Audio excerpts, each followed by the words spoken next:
Welcome back to the Patros podcast as we are embracing healthy masculinity. My name is Allan and my co-host right here, Jeff, you guys already know. Yeah, how you doing, And if Allan? you don't know him, this is Jeff Ford, CEO of Man Up, and the Patros podcast is a ministry of Man Up. Yep, that's right. And before we get to our guests, we're excited to share, but I have to check in real quick. Yeah. 40-day challenge. How you doing? Honestly, great. Yeah. I am, for those of you that don't know, we are doing a Man Up 40-day challenge where you get rid of something that you shouldn't have in your life. You add something that is healthy for you, and then 10 minutes of vigorous activity. I will say my vigorous activity has gone down because I'm not sleeping a lot because of Luca. He's just not letting Alexa sleep, so I'm walking around Luca's the the house. baby. Yeah, and so I have the newborn in my hands, and he won't sleep unless I'm walking around with him. He wants to be like walked. Yeah. So I'm like Well, that's vigorous doing activity. laps around the Just do apartment. some air squats with them. I have. Okay, yeah. Yeah. Then that's kind of vigorous. But it's not vigorous enough. Well, Like, listen, that would beggars be, can't be choosers. That'd be a problem for the child. But yeah, it's going good. How about yours? Yeah, no coffee now. What are we? When this airs, will be about 10 days in or so, or 13 days in. So yeah, no coffee. The worst part is that my wife has got me on this cleanse, this liver cleanse. Bro, it's no joke. I could see it in you. You look different. I'm so over it. I'm just kidding. But I feel great. You feel good? I feel you great. Look the same. I look exactly the same. But I lost 10 pounds. No way. Not on purpose. I didn't want to lose 10 pounds. No I was trying to get my bench press up. And so I wanted to gain weight. And now this happens. But you're healthier. Whatever. Supposedly my liver's You're being lighter. cleansed of all those toxins. Yeah. That they put in all our junk. Come on. You can be a healthy Patros for your son so he can't outrun you. Because you got 10 pounds less holding you down. Oh, I should chase him again. Yeah. Did I tell you that story? Yeah. I chased him the other day and face planted. You said it at the meeting. Oh, man. That's when it happened. When Jordan got crossed over by AI. That's when he knew. That's when he knew. So who do we have coming in today? Who are our special guests? Well, we're really excited. Bring them in. We are hosting a series in the month of January. January is National Mentoring Month. And so we're doing a series on kind of this idea of mentoring. And Patros, for those of you who are just kind of stumbling onto the podcast, Patros is Greek for father. But it means a lot more than that. It's kind of the guy in the tribe who's got all the wisdom. And he passes it on just to the next generation. And so many of our kids are growing up in an environment where they don't have that Patros to look to. Yeah. And so this podcast is really dedicated to getting men embrace that role. And if they're not doing it, I'd be challenged to do it, but then equip them otherwise to do it. And so in this National Mentoring Month, we are also really focusing in on fatherhood and what that looks like, because that's what a Patros is doing. He's acting as a father, right? Like a surrogate father, an adoptive father, or just a father figure, dude around the block who's just, someone to look up to. That's right. Yeah. And so we are ecstatic to bring in, I'm just going to say, the experts on fatherhood. I don't know if that is too big of a title for you guys. You guys can duke it out who's like, 1A and 1B, but which Pat is the expert? Which Pat is the actual expert? But we've got Patricia Littlejohn and Patrick Patterson, and you guys represent the Global Partners for Fathers and Families, which is an organization, a consulting organization that really has been born out of your lifelong pursuit and passion of fatherhood, and being involved in that space. And really being thought leaders all over the country. I don't want to steal any thunder, so I'll let you guys kind of give the audience your bio and your credentials. But Pat, if you want to, female Pat, I don't know how. We'll go Pat and Patrick, because that's what's on. That's what's on the screen. But Pat, why don't you kick us off? We're actually Siamese twins, so you can see it. Can you see it? The screen's good. I saw it. Totally. You can see it, Allan? Okay, I thought. Okay. Go for it, Pat. Well, this is so incredible because I can't introduce myself without partly introducing Patrick, because our stories have been like this from the beginning. And so, but just real quick background. Back in 1990s, Patrick and I were both with the Sisters of Charity Foundation of South Carolina. And it was a private foundation that was just getting off the ground and addressing poverty in South Carolina. And we really looked at what could the foundation do that would address poverty that no one was doing. And it was very clear that the poorest families in South Carolina were single female headed households. But there were a lot of resources going to women and children at the time because of welfare reform going on at that time. But it became crystal clear to us that fathers are the opposite. Fatherless households are the opposite of single female headed households. So we really decided, well, we want to focus in on addressing fathers and reconnecting fathers to their families as a strategy to reduce poverty. So the Sisters of Charity Foundation launched the Fatherhood Initiative with its first grants in 1998, did 3 rounds of funding to various projects around. There were no fatherhood programs in South Carolina at the time, none, 0. And really seeded those, got them off of the ground. And Patrick and I were working really close together to provide technical assistance and not only financial resources in our roles to help get those organizations off the ground and rolling. Then in 2002, the foundation became crystal clear that, you can't fund a project for 5 years and just think it's going to fly. But we also knew that this needed an infrastructure, that this was not going to survive and sustain if we just had these individual grants. So the sisters created the South Carolina Center for Fathers and Families that became the umbrella organization for these funded projects.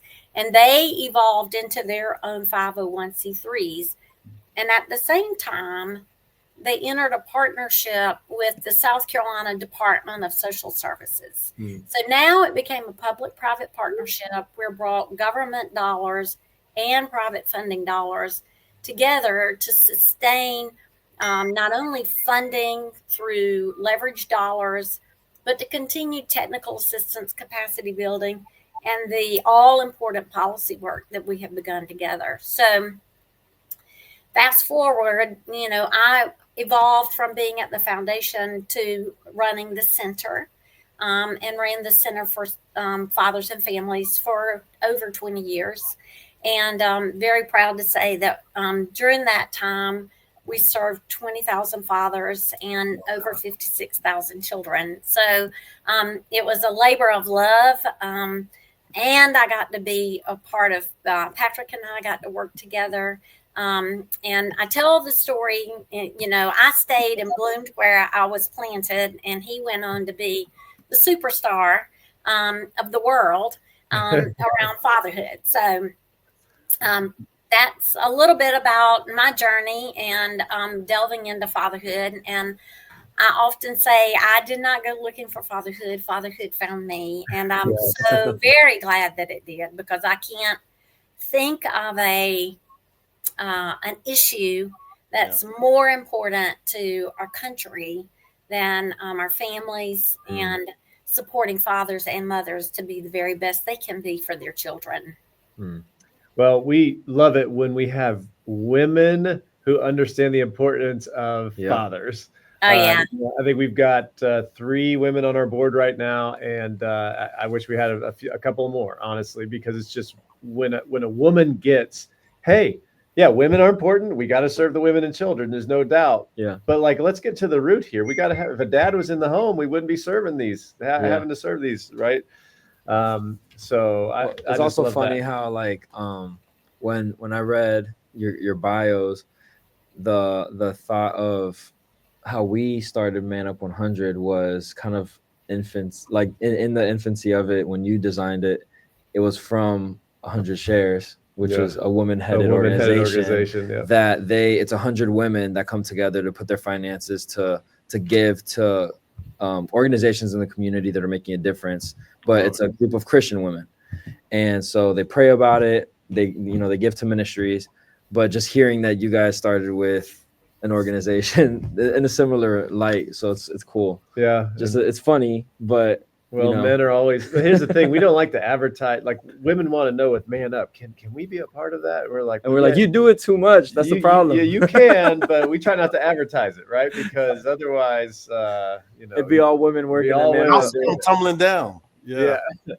So awesome. Well, thank you, Pat. We really appreciate an introduction for your work in the space, because really pioneering, I think, a lot of stuff that other states are copying. And I'm excited to get more into some of the successes you've seen and the failures, right? Like, hey, what'd you try that didn't work? Yeah. Because I think that's important.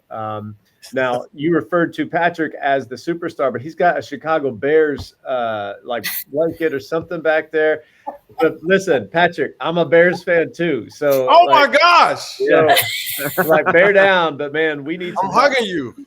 We need some help, my guy. So, yeah, we should probably restart with another prayer. We need several prayers right now. Several prayers. Hail Mary is definitely a real thing. So. Yes. And she went against us in the Washington game this year. Yes, that changed our season, by the way. It totally changed it. We were on an upward trajectory, and that game just. You guys are about to trauma bond. We are. We're bonding on trauma right now. There's no doubt. Patrick, what about you, man? So you started with Pat, and tell us your story. I can't go without saying more about Pat. Pat is a humble warrior when it comes to fathers, but in my early years of being a professional, I grew up in South Carolina. We grew up in two different parts of the state. My neighborhood was all black. I mean, like, this shirt doesn't describe black, but no other color, race in my neighborhood. So my first experience with a classmate that was not black was in graduate school. Wow. K through 12 undergrad, all black. Wow. So to be paired with a woman who comes from a different side of town. But what I found that was interesting was our hearts look exactly the same. Wow. That's good. They look exactly the same. And so one thing about Pat that I think she didn't mention, and she doesn't, but I always treat her like my mother does me. I shine and bring light to things, but the work that she's done for 20 plus years has been almost like, y'all know Willie Mays, the name Willie Mays? Yeah. He's way too young. I know Willie Mays. Okay. Groundbreaking. Jackie Robinson, you know Jackie Robinson, Allan? Yeah. Groundbreaking, because in the early days of doing this work, Pat and I would go to spots in South Carolina that were minority heavy. Here's a white woman, a white person first, but a woman who would, any Chihuahua, any pit bull, she would take them down because she was adamant about the importance of fathers. Wow. And it led her to what I can't not pass the moment, but in South Carolina, there are lots of things you can get rewarded and you can actually pay for. But she received the Order of the Palmetto, which is the highest civilian honor in our state, from the governor. So people do all kinds of things to try to get that kind of recognition, but she earned it. And so I got to just express gratitude for Pat, because when she found me, I was starting graduate school, had done some work with fathers in community. I'm a social worker by trade, undergrad, graduate degrees in social work and public health. Okay. But I wasn't really sure where I was going to go. I knew I loved to work with fathers, but at the foundation where Pat mentioned earlier, they made me an intern. And part of the deal, and this, you can bleep this out later, but part of the deal was I was supposed to be working for the state. And it was literally a sentence. For 3 years of graduate school, the state paid for me to finish. And I had to work for the state for 3 or more years. And they gave me a promissory note that when you finish graduate school, this is 1990, this is 2000. I was supposed to graduate in 2000. Oh, statute of limitations. We're good. You don't have to bleep anything out. Yeah. Okay, you're good. You're good.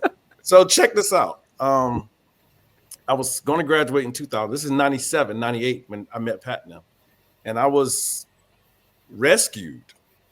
I was going to be working for the state, and I love state government. I've worked with state governments before. But the foundation saw fit to rescue me from this commitment the state gave me a promissory note that said, when you graduate, you're gonna have a guaranteed job, Patrick. Your starting salary in 2000, your starting salary with 2 master's degrees is going to be $26,026. That wasn't much, or was that good then, or not much? That's for a man with a wife. Oh, that was that was starting backwards, actually. That is definitely starting backwards. What was the average income in 2000? Like, we're probably same age, roughly the same age, because I was in. What's that? I'm 50. Okay. 50. Yeah, so I'm 46. So I graduated 2000 from undergraduate. Yeah. And yeah, so you would have had 4 years on me plus 2 master's degrees that I didn't have.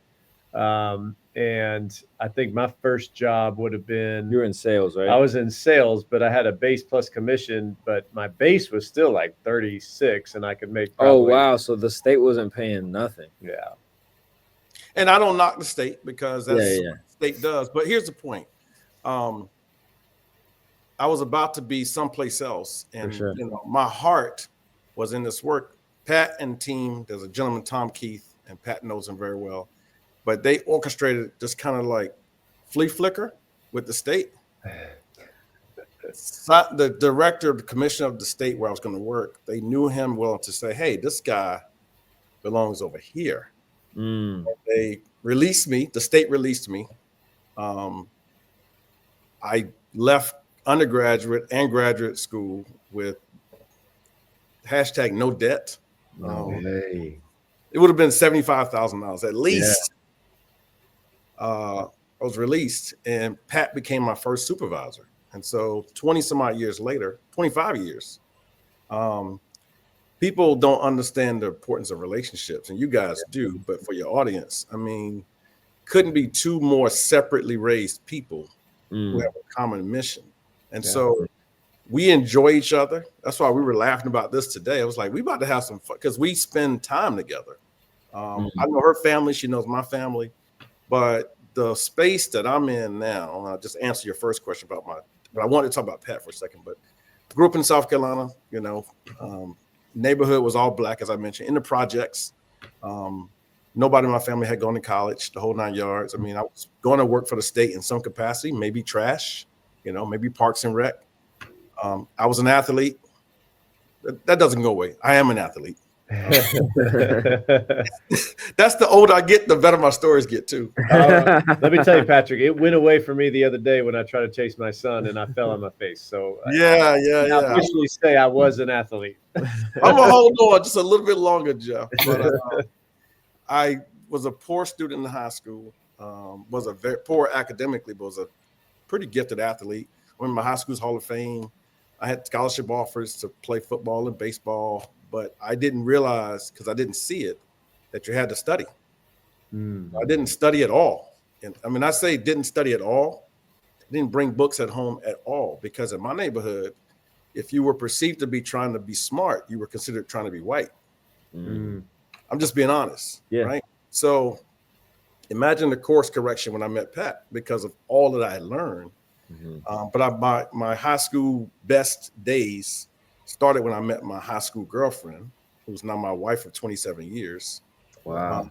When she challenged me to do more than play sports. And my senior prom, she said to me, if you want to go with me, you got to go to college. She's a year older than me. And I didn't know college was possible, but she helped me get into college. Wow. I got to college where I was very doubtful about my abilities. And they this is how they let me in. They said, if you sneeze, that's how I got in. But I didn't believe that I could. And when we talk about fathers, a lot of guys have self-doubts, and the music is louder the older they get. She quieted that for me. She said to me, you can.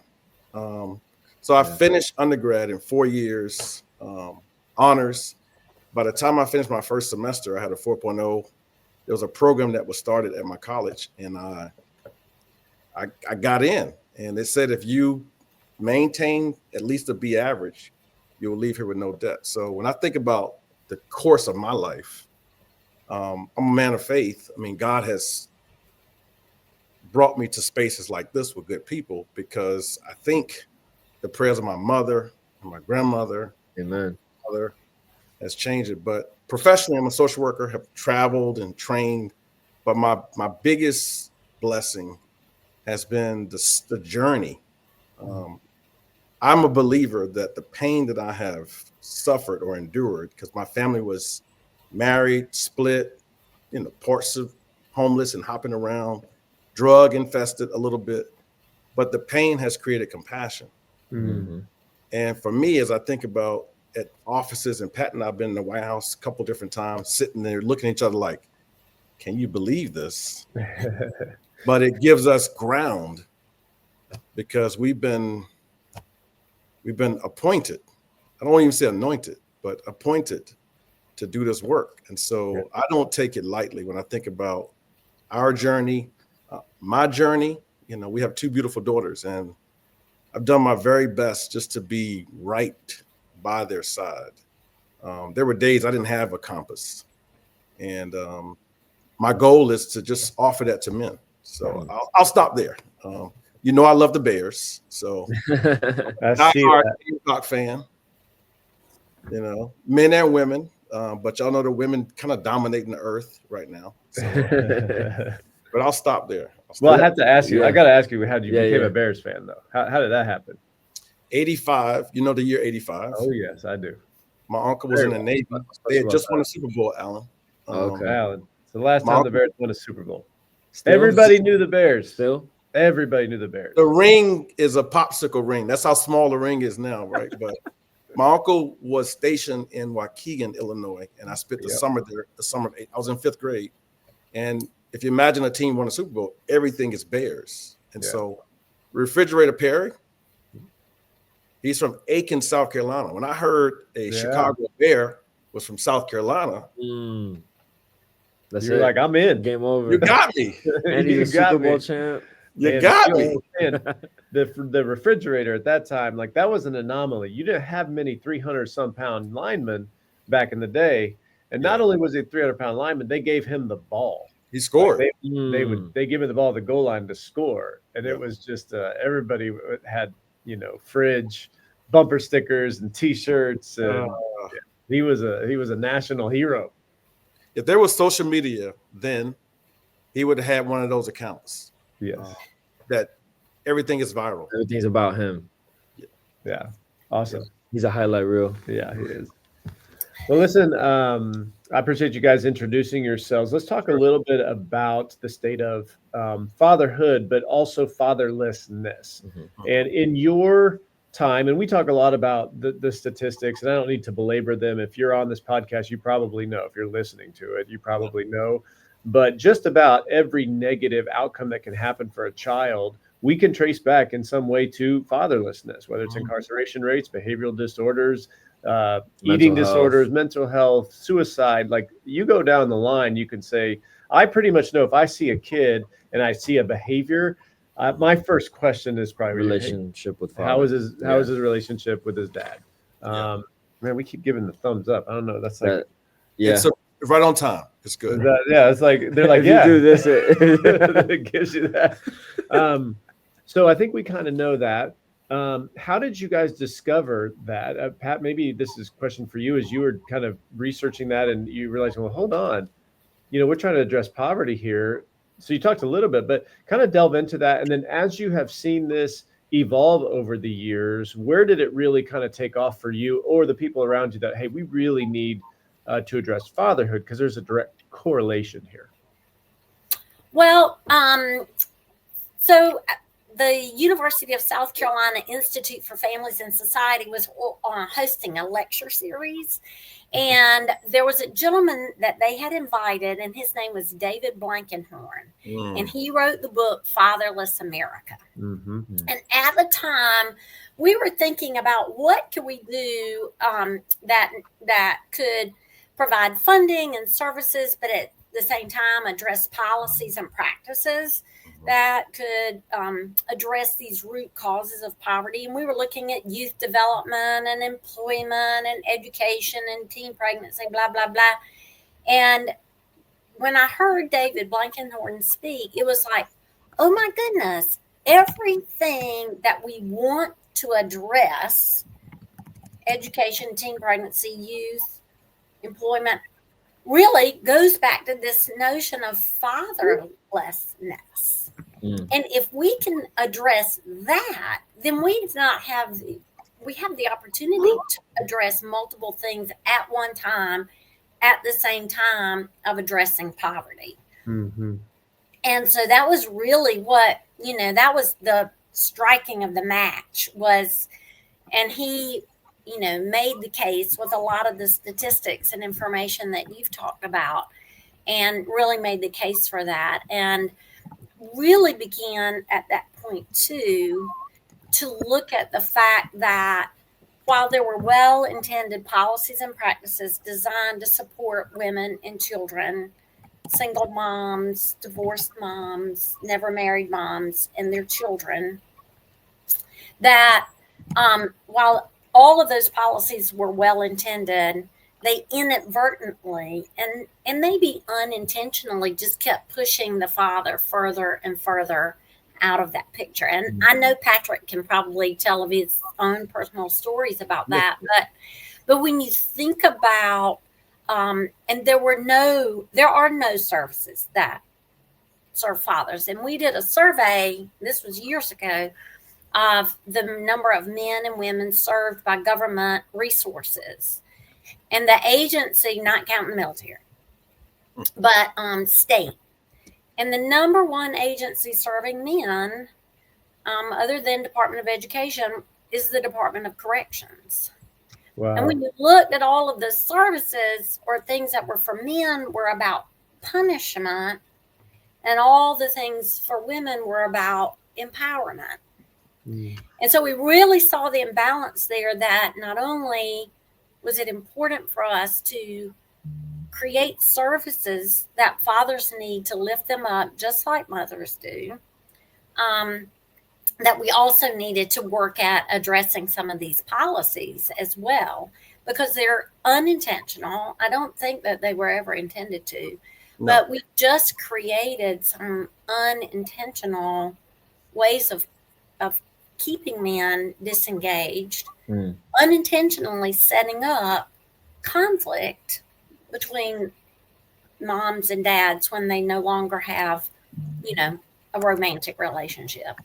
And when you looked at all of these social services, and we did this where you added up benefits, when you look at Medicaid, when you looked at food stamps, when you looked at TANF, when you looked at housing, and all of the financial benefits that adds up when a father is not in the home.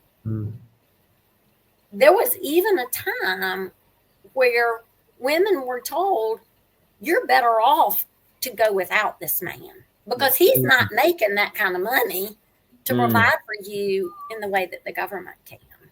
Wow. And so we really really began to look at those policies and practices that were standing in the way, in addition to this lack of resources.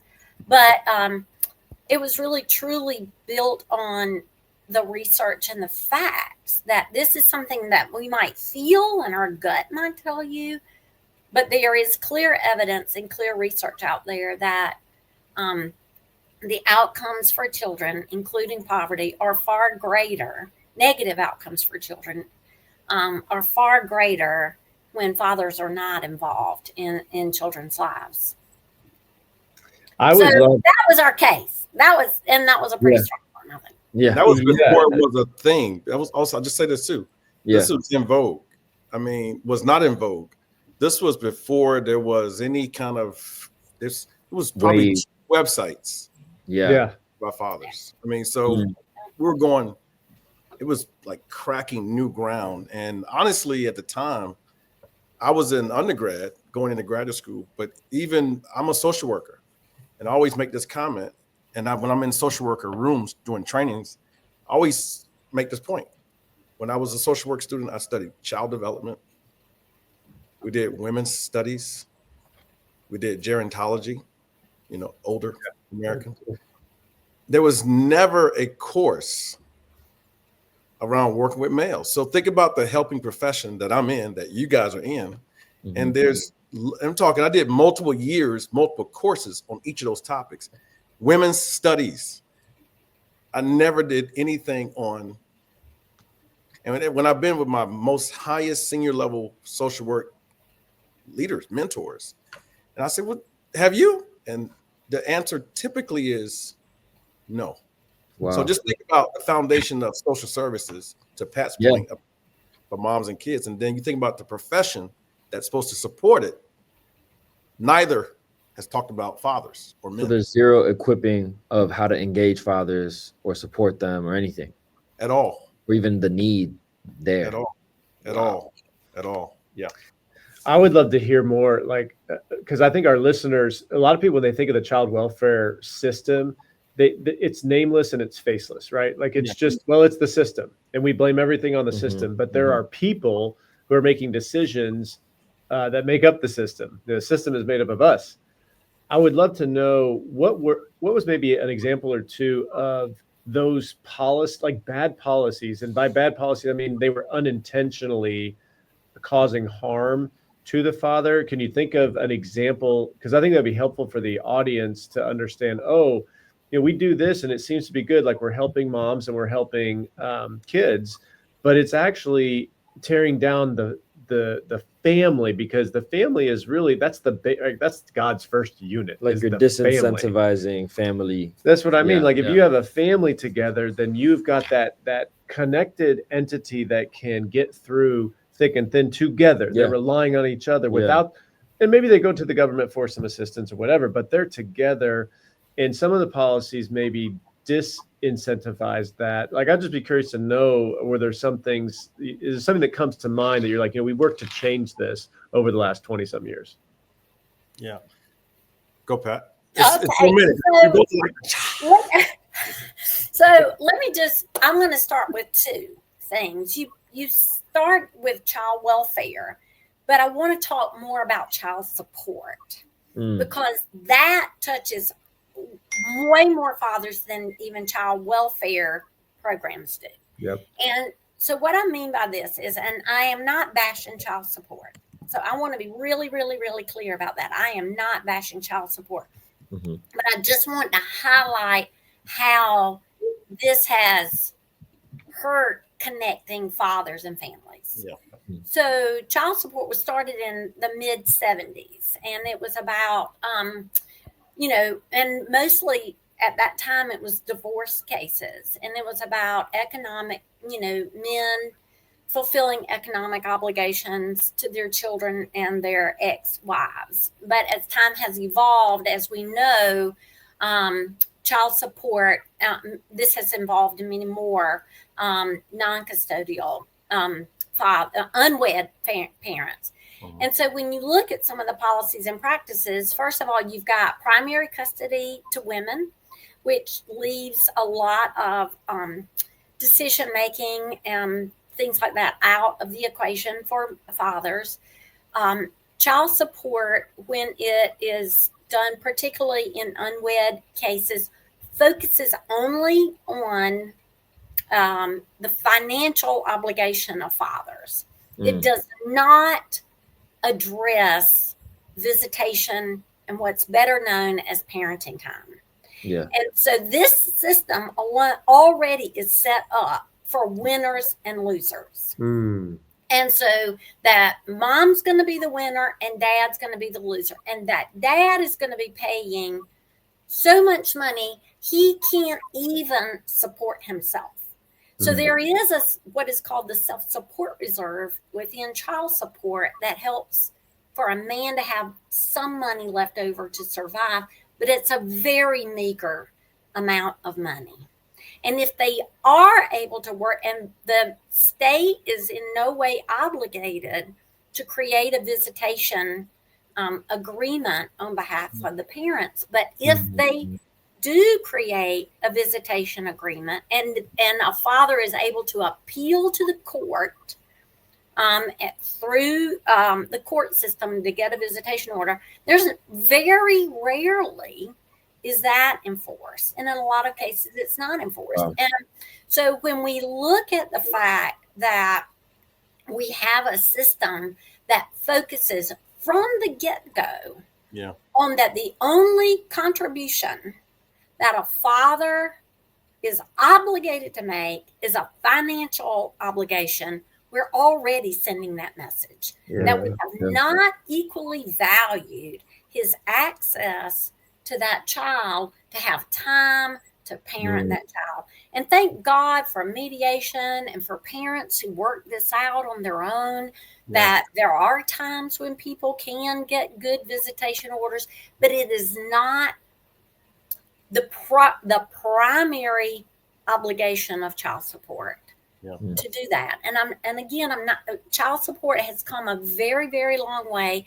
The federal entity changed their name from Child Support Enforcement to Child Enforcement Services to really try to soften the edges of this. But that has happened because of the fatherhood movement in this nation, and a lot of people who've really highlighted how this negatively impacts fathers. So that, I'll just stop. I know Patrick will weigh in on that. No, I think you covered that's one example of what many men struggle with. Many men struggle with. Yeah. It's what Pat laid out was like the leading issue for a lot of the fathers that we see. I mean, there's several other issues, but that one is, you talk about policy. It's shifting, and we we're all people of faith, but it's shifting, but it requires some strategy as well. I'm of the belief that the people who've made these decisions don't understand these decisions. You wouldn't make a decision like that. And to personalize this, as a kid who grew up in the projects in South Carolina, my mom was on benefits. She was married to my father. When this is going back to the 70s and 80s, but if our social worker came, you guys have heard these stories. If our social worker came to the house and saw that there was a trace of a man, shoes, cologne, shaving, the benefits were reduced or eliminated. And so I think I kind of have this hopeful heart.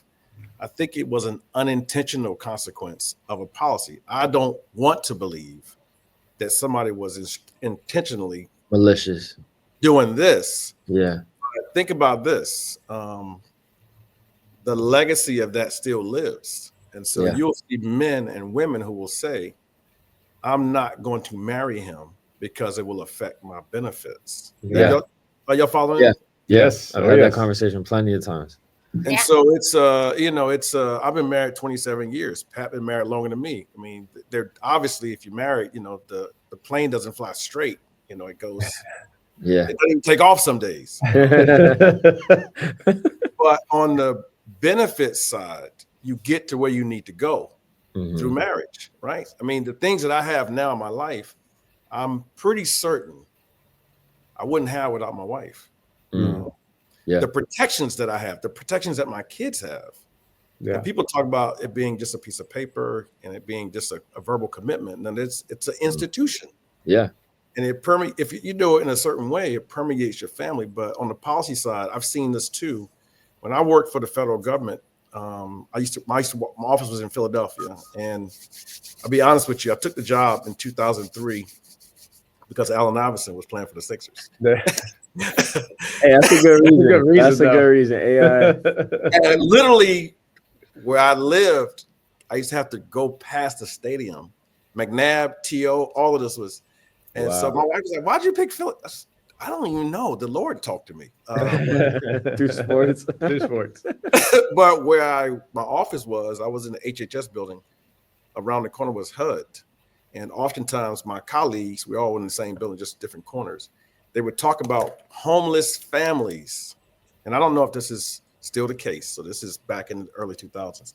Homeless families that would come into the office to ask for housing. And I remember more than once a caseworker saying to a family, hey, can you guys walk around the building? It's a husband, wife, and kids. Oh, and walk around the building. And when you come back, at least one of y'all needs to not be here for us to help. Yeah. Are y'all following this? Yeah, don't bring the dude with you. Yeah. So just imagine there's two levels of discovery for me on this. One is the message to the mom, and then the message to the kids that we're better. I mean, the father, obviously, so that's a known, but the message to the mom that you need to like walk ahead of him. And then the message to the kids who are being raised that he's optional. He's actually worse off. You're worse off with this guy. So Patrick, address, because I know a lot of people will say, well, then he just needs to just go get a job and that's going to solve all the problems. Why is that not the silver bullet? It's not on most guys' minds, honestly. The level of, and I work with dads to this day, outside of training and stuff, the level of isolation, depression, anxiety, mental health, loneliness. Imposter syndrome. Come on, man. Come on, Allan. I mean, the level, the layers. And so a job is the last thing a guy's thinking about. I've gone into prisons where guys are lifers and they would tell me like, Patrick, this guy, he bites. And what I've learned is if you can speak to a guy's heart, then you can move. You can get him to do almost anything, not even on your will, but what he wants to accomplish. But the job piece is something that you can do later. But when you can speak to a guy's fears, and we're not raised to talk about I was scared. We talk about the guy's insecurities, the skill development. Women, God bless you guys, can walk laps around us when it comes to conversations. For some guys, for some women. But the level of frustration that guys feel, but this is a question that I always ask when I'm talking to influencers, legislators. When you make these decisions, there's two questions about men and where they are when they're frustrated. One is he hurt or is he angry? And when guys show out in court, when I see stuff on TV, on TMZ, and a guy is about his kids, and they say, this guy was so angry, and I have to reframe. That's the surface emotion. What really is the case? He's hurt. Is he's hurt. Yeah. Because he really wants, and I've had guys say, man, I want to see my kids. Yeah. I don't want to do like my father did. And so that's not anger only. That's beneath the ice. He's really hurt. And so that context, when you talk about policy and you talk about influencers who can make and shape how this work looks, you got to take it off of mom versus dad. You got to go to the root of these issues. My father didn't finish 8th grade. My father was the most amazing man I knew. He could drink like a sailor. That wasn't why he was drinking, because he wanted to drink. He had a childhood of just a barrel of trauma. And he said to me one time, and I'm paraphrasing a little bit, but he wasn't drinking to get away from the pain. He was drinking to deal with the pain. Wow. And those are two different reasons why you drink. Yeah.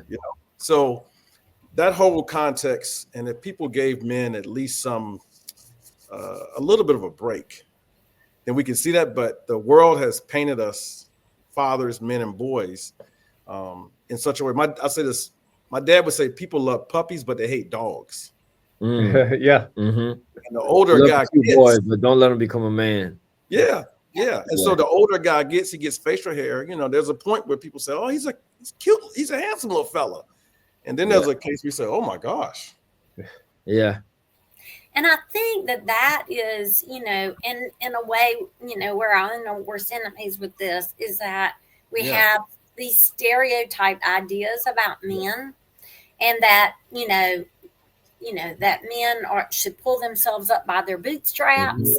That they should, and that's why these policies and practices were not designed to support men, because men were perceived that they can make it on their own and do it by, and just pull themselves up by their bootstraps, whereas women and children are vulnerable and need the help. But that couldn't be further from the truth. I mean, because when we see what men have dealt with, their own trauma, their own, and there are a lot of factors that go into unemployment, other than I'm just not going to get a job. I mean, there's a lot. It's complicated, but yet we don't see the value in unraveling that and addressing that for men in the same way that I think that we do for women. We're certainly a lot easier on moms, and we're harder on dads because we think that these are just tough men and they can pull it off together and pull it off. Look at how big he is. The hard part about I can imagine about policy is you're throwing this blanket statement when people are nuanced. Even yes, men and women are very different in stature, demeanor, so many things, but certain men can pull themselves by their bootstraps and have some grit that's just, you can't even see it. But there's some women that have that too. And so like create policies just saying, you know, yeah, women are the sensitive ones and men aren't sensitive. It's like, no, we just show it differently. It might stop us from getting out of bed one day, or it might make us violent. Like you don't know. But to just create these blanket policy statements that just treat all men equal, it's not. You need to treat it case by case and delve into those topics and have social workers that can actually deal with it because you've had the training. But if you don't train for undergraduate and graduate degree at all, now you've completely left an entire population of people unsupported. Well, I think the men are there are an increasing amount of resources for fathers, and maybe we could talk about that, like how that shift has happened. But you know, we're very cognizant of the fact, and it's something that we preach to our team, is that, listen, you know, a dude has to be a father and he wants to be a good father, but you are dealing with a man first. You're not dealing with the man. I don't care how superhero he is. He's not going to be the best father that he can be because he's not being the best man that he could be. So, go ahead. No, you're good. I was just gonna say one thing about the policy piece. You know, but it's very subtle sometimes. And I'll give you an example. We were working in South Carolina and looking at a piece of legislation, and I believe it had to do something with child welfare. And the legislation had the word parent in it, parent. And we asked the question, why does it not have an S on the end? Wow. Parents. Yeah. And so that's what I'm saying, is that, you know, we, you know, especially when we talk about parenting, a lot of times it really goes to the notion of moms. And doesn't necessarily encompass, because that's how we think of men, and we don't think of them quite as strongly as parents as we do women. So that's my only point, is that sometimes it's just that subtle, whether there's an S on the end of parent. Well, even like so me and my wife, we've been married for 3 years. We just had a newborn October, and it was surreal. So some of the staff was incredible. Like our midwife was amazing. She's been great through the whole process. She's a believer. We also have a doula. She was amazing, obviously. But the other people that maybe didn't go through the whole process of the pregnancy with us, you would have thought I was an abusive husband or a ghost. Like the way that I was either like just not even talked to or addressed. And I know I'm not the patient. Trust me. Like I understand my wife is doing all the work. But when you're talking about decisions, documents, anything like that, like I'm almost having to advocate for myself in the room. And I was like, I can't. And I understood, like, okay, I can read the room and be like, you know what, that's just how they are. But I can imagine a man that's been beat down recently, or and that's not his wife, you know, so he does, and they just fought, and she's saying, I'm gonna give the rights to my boyfriend, my other boyfriend. Like, you don't know, and you just feel powerless, and really you are, because the policies don't give you any power. And so I can only imagine what so many men go through, and I think I got to actually experience a small bit of what that would look like if I was in another man's shoes, where I'm having a child out of wedlock, and my baby mom isn't trying to give me rights, and now I'm having to fight for myself, not only with the system but also with my you know, special person. That's the anger hurt piece, because a typical guy would react if he's not given rights. I mean, he's going to definitely respond in a strong affirmative way, but it's less anger, it's more hurt. They doesn't have the chance to be connected to this kid, you know, or want to name the kid. I know people who have fought over naming sons a junior, and she's like, I'm doing it. And he goes berserk, and he's angry, obviously, but you're not valuing me. That's my legacy, and it doesn't matter. Yeah. When we speak of legislation, I want to turn a little bit to the Florida fatherhood bill, and you guys have been brought in as experts to kind of consult and strategize with the state of Florida. And, you know, we got the insane privilege of being there on the Capitol steps, and I got to present as one of the coolest moments of my life, looking around, and I see, you know, 40 other legislators on the Capitol steps in Tallahassee, and you've got black, white, woman, female, like Democrat, Republican, it didn't matter, saying, hey, fathers are important. Fathers matter. And they go into the House chambers and they pass that bill 117-0.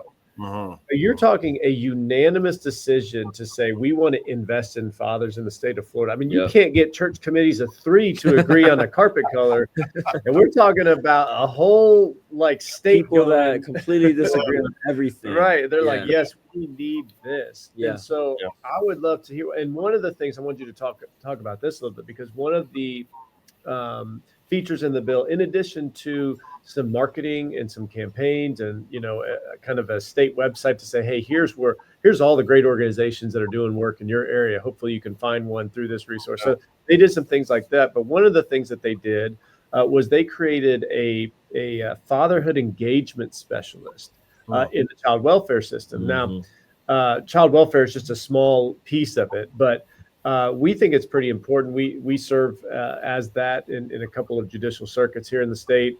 And really, it's this idea of, hey, we don't, because in the child welfare system, just to reiterate, they oftentimes are not even looking for dad, or they are assuming that there is no dad. Like dad is just not in the picture. And meanwhile, there are plenty of dads who want to be a part of their kids' lives. So talk to maybe that aspect of the importance of making sure that in the, and we'll just call it social services entity, that there is someone looking out for dad. And again, not pitting mom against dad, but just to say, hey, let's make sure we're getting a holistic picture of what's going on. Yeah. I'll toss a couple things in here. One, in the last year, I've got a chance, and Pat's had a chance. She's known him before me, but to spend some time with Chris Sprouse. And you talk to him for 20 minutes, you get a sense of how that became an undefeated bill. I mean, he's probably a Bears and a Packers fan. I mean, you know, Cowboys and Redskins fan or Commanders fan, but he spoke from the heart. And so to see that, but there's 2 things I'll just mention. One, I think where people get lost is that they believe that elevating fathers puts mothers down. That's a good word. And it's not the case. And I think if you talk to him, and in the work that I've seen in multiple states, even some other countries, those who are doing it right is they speak about the benefit of both parents benefiting the child. And so that to me is a critical perspective. The places where I've seen the strongest level of disagreement on this is because of people's personal life stories. So you come to anecdotal. Yeah. You know, I did a training Monday in Washington State, and it was 99.100 female. And it was amazing. It was amazing. But one of the questions that I asked was, answer this question. I said, I wish that fathers knew. I said, finish this for me. This is 100 or so people. And Pat has seen me do this before. I mean, I had 2 hours of training time with them, but I could have done 2 hours of just those comments. And in the response to that first comment, these are people who work with families, the level of tears and emotion that people exuded was of their personal journey. So imagine this. If your husband or your father or your grandfather was not the nicest man, and you were affected by that, and then you work in a facility where you work with men all day, you haven't addressed this pain, it's going to spill over, right? So I have this concept, and I'm determined, and if Pat allows me, we'll be doing it together. Competence builds confidence.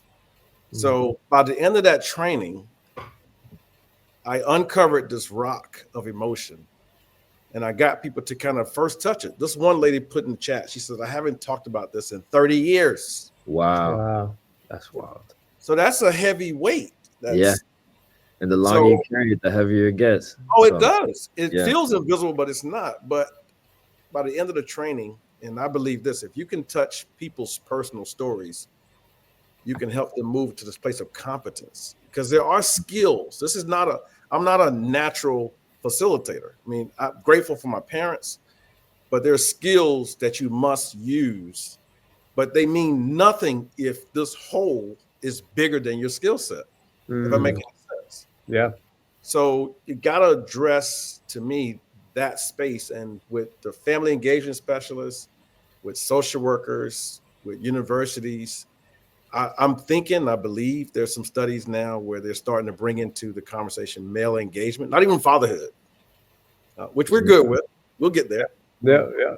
But this personal trauma, personal life experience. And for those who've had amazing fathers, you can tell, because they on those trainings, they're saying, I wish that fathers knew how amazing my father was. I mean, so anyway, that to me is big when you think about the shift, but the person who's leading it also has to have a healed heart. And Chris, from what I can tell in my multiple conversations, I mean, this guy's not speaking from a script. He's speaking from his heart. Yeah. Well, we've had Speaker Sprouse on this podcast before, and Chris is a personal friend of mine. And when he says what he says in public, he means it and backs it and walks it. Yep. So that's exactly right. So Jeff, I'll just jump in here on the piece about the father engagement specialist being embedded in an agency. I think that is amazing. And, one of the things that, I was uncomfortable with for early on in my career. And I've told people you've got to sometimes get comfortable with being uncomfortable. Yeah, that's right. I got to be the person in the room who there would be the big conversation. And then I would say, well, what about the fathers? And then everybody would go, oh, what? Oh, yeah. Oh, okay. And the fathers. What about the fathers? It was always an afterthought. And it was, well, we don't have time for that conversation today. And you could see the people going, oh, God, thank God. Yeah, budget's already approved by now. Pat's coming again. right. Meeting adjourned.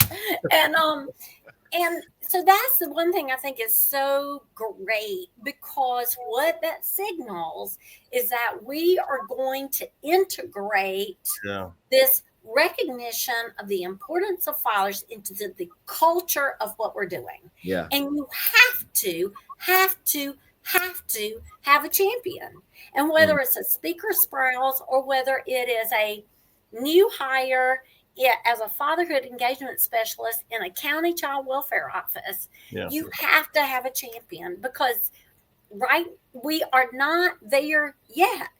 And fathers are still not thought about. They're still sometimes marginalized, but they're always the afterthought. Yeah. And the sad thing about it, especially in the child welfare system.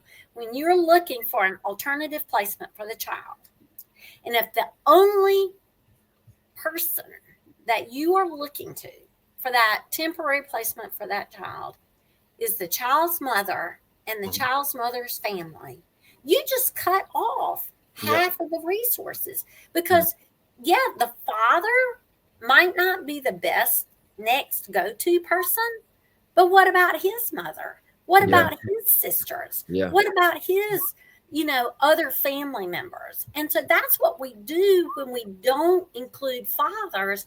We just lop off half of the family tree and all of its love and nurturing and resources and potential that can be brought to that child.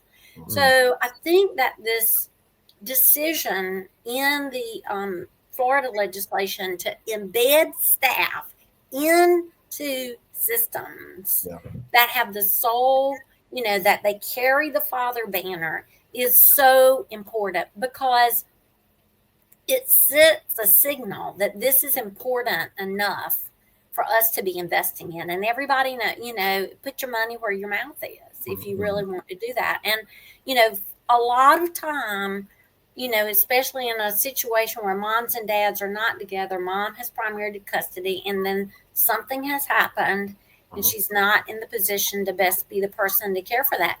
There's no reason in the world that the father shouldn't be considered.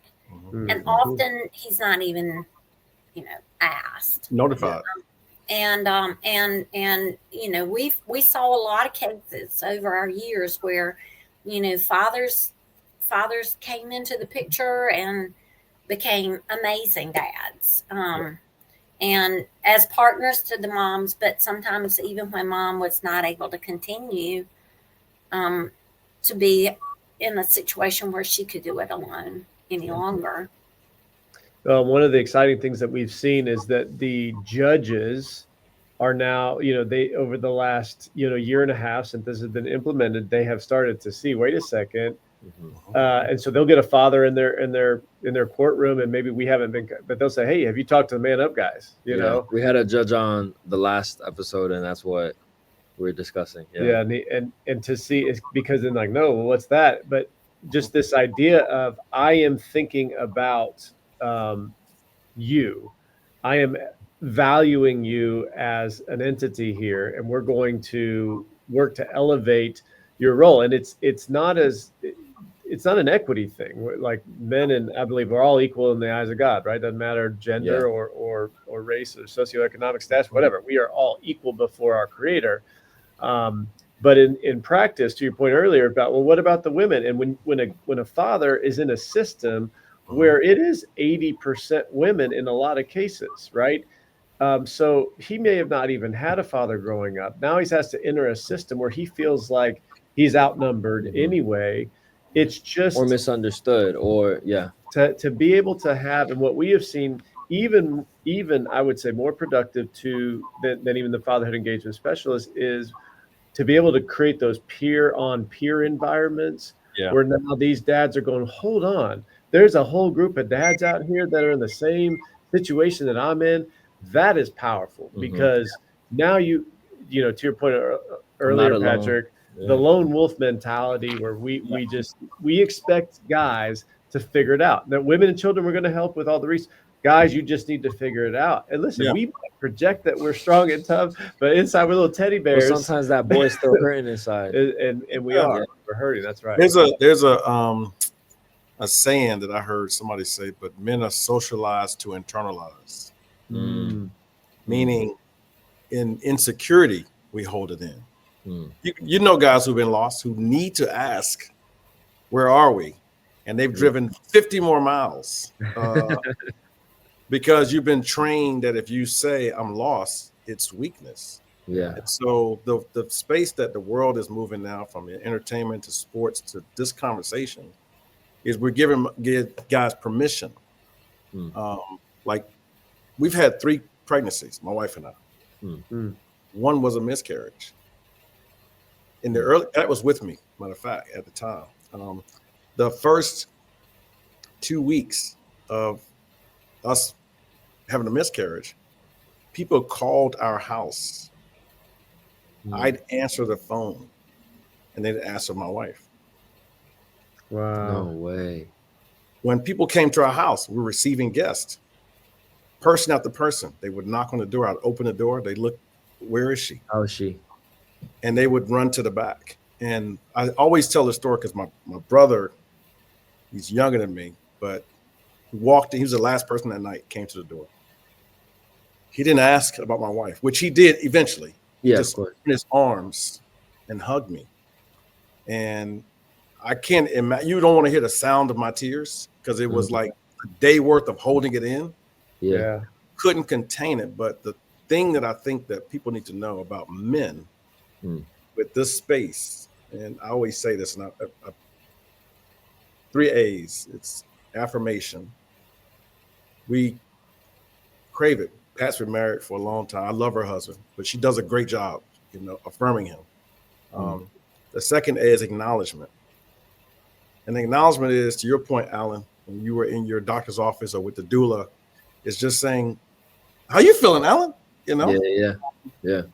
And the last A is appreciation, and all of those things can be woven into policy and practice in different ways. But I know for me, when I make my famous lasagna in my house, my wife calls people to say, he did it again. And so if those 3 things are somehow woven into just the culture that we're trying to create, and it's different for men and women. I just know for guys, when a grill master is a grill master, it's not because he said that. He's been appreciated. Like, your ribs, brother, are the best. So I know we're getting close to time, but just on the policy level, it's kind of hard to write policies without having this kind of context. Yeah. And AI won't do this. I love AI. AI won't create what the future looks like. I mean, I would love, Chris, I think, mentioned this to us. He talked about the culture shift being like it was with seatbelts. It's part of the culture now. Yeah. In fact, they make cars that do it for you.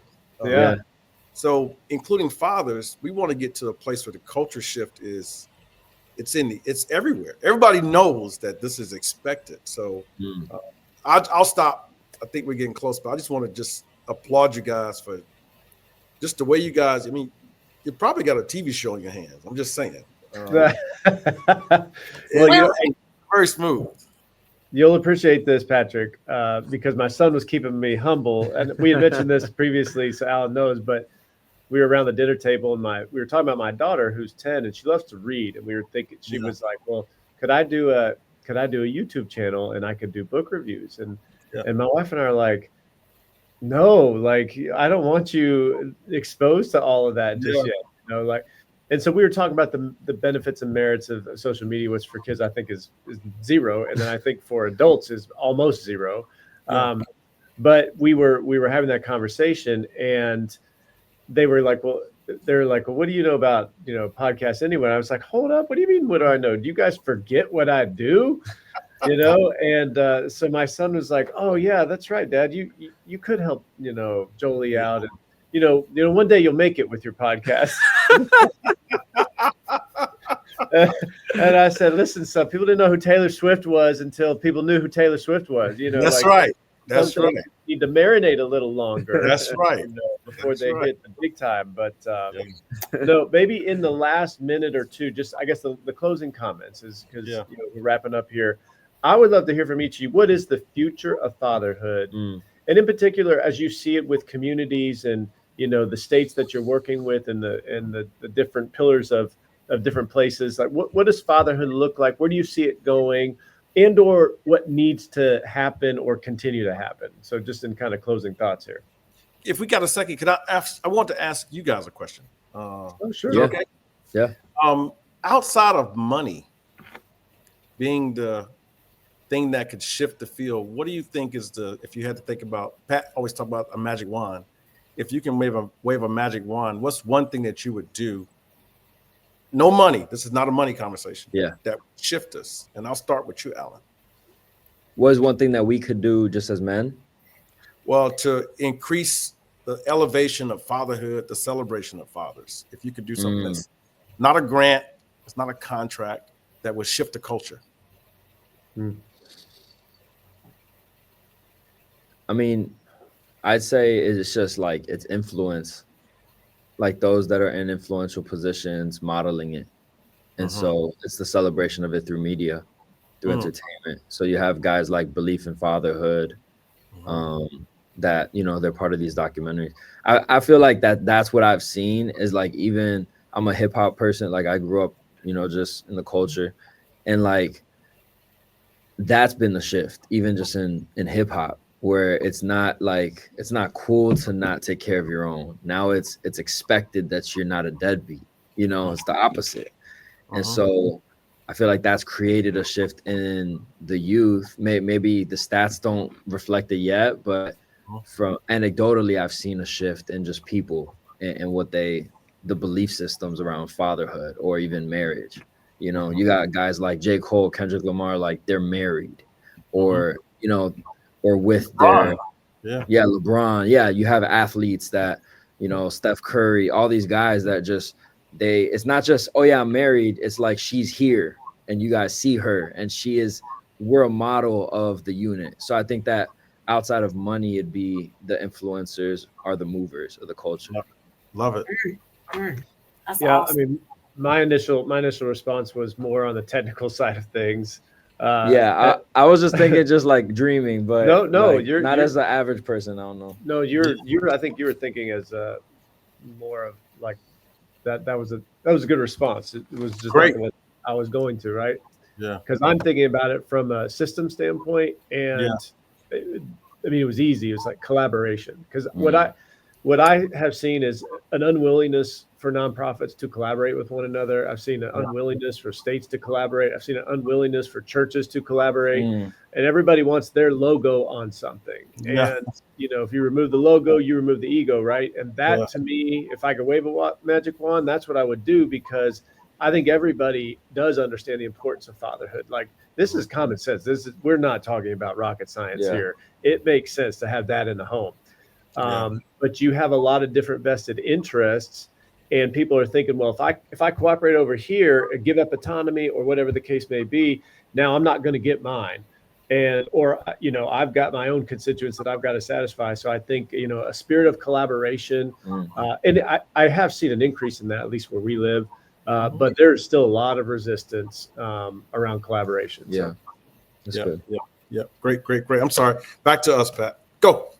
So, Great. you know, Great. the thing I think is really, really, really important is that you have to have the coming together of services and systems. So earlier, Jeff, you were talking about men coming into the program and that peer-to-peer support of growing together as fathers, holding each other accountable as fathers, creating that community of mutual support to overcome isolation and loneliness and all the things that fathers work to do. And like when you were talking about even in the child welfare system, you know, fathers might not be the perfect placement for a child, but a program like Man Up helps to get him to that place with just a little bit of help, and he can have maybe he was lacking a good housing situation. But so you have to have the services. But even with services, no matter how far a father comes, he can run up against this policy, this practice, or this attitude and value that we are holding as a society, that fathers are, you know, not necessary.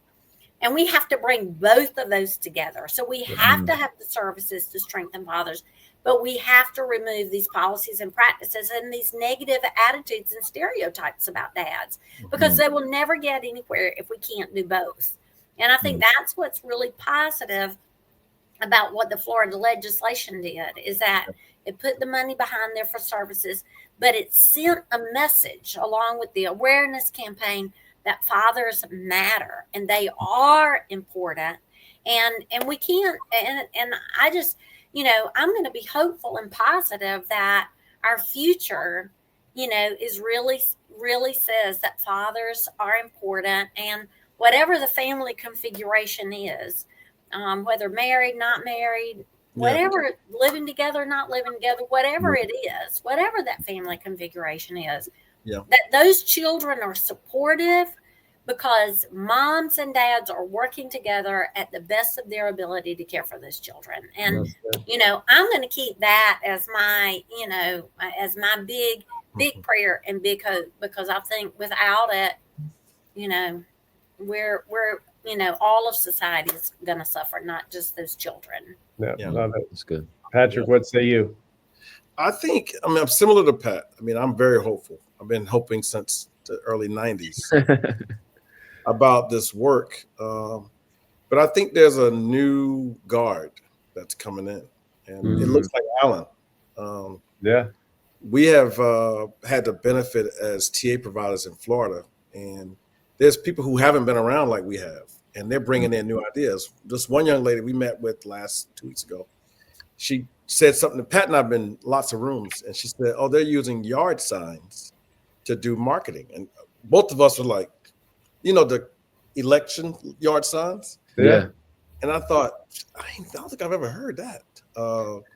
But there's a space where new thinking is going to shape this. Now, I mentioned AI earlier in the joking manner. I think AI is going to help us too. Because there's lots of things that need to be written that people just don't have time to write. At the core of how this will move is that the helpers need to be healed. So if I had a prayer, and as I think about training, there's two things that Pat and I have been talking about with different fathers direct. We just did something in Kentucky about a month ago. And of all the things that we were talking about that would help men, we asked at the end of the conversation about 10 or 12 men, would you rather have training around employment, financial literacy, or would healing and forgiveness be an area where you want to get some help? And of all the amazing jobs and education, GED, loudest thing they said during that whole conversation was healing and forgiveness. They needed help with. So that's at the core of all of this. This is ministry. Yeah. I'm not surprised. I'm not surprised. You could teach somebody to make $1 million, but if they're not healed, and that it'll do nothing. They'll just end up in the same. Wow. So I think we're going to win. Powerful. But it's not going to look like it has in the past. Yeah. Well, listen, this has been, I have a feeling if we wanted to, we could make this one of those Joe Rogan 3-hour, 4-hour podcasts and everything, but we're not going to put you guys through that. But we are really grateful because you guys have been doing it a long time successfully. I hope that, the folks that listen to this will have a better understanding of the system, to have a better understanding how men have been treated traditionally and what the appropriate role is and how we all can kind of, be working towards that end together, but also for the lawmakers and decision makers and community leaders and nonprofits who are hearing this, that, hey, it's okay to talk about dads. It's okay to talk about fatherhood. It's okay to elevate that. And if you're not, hey, let's have a conversation. Let's do that together. So really appreciate you guys taking the time today. Enjoyed it. Totally. Loved it. Yeah. Thank you for having us. You got it. I'm going to keep you guys on, but I'm just going to say thank you to our viewers, and then I'm going to end the recording after that. Thank you guys so much for joining us on the Patros podcast, where we are embracing healthy masculinity. It was awesome for Pat and Patrick to join us. Thank you guys so much, and we'll see you guys later.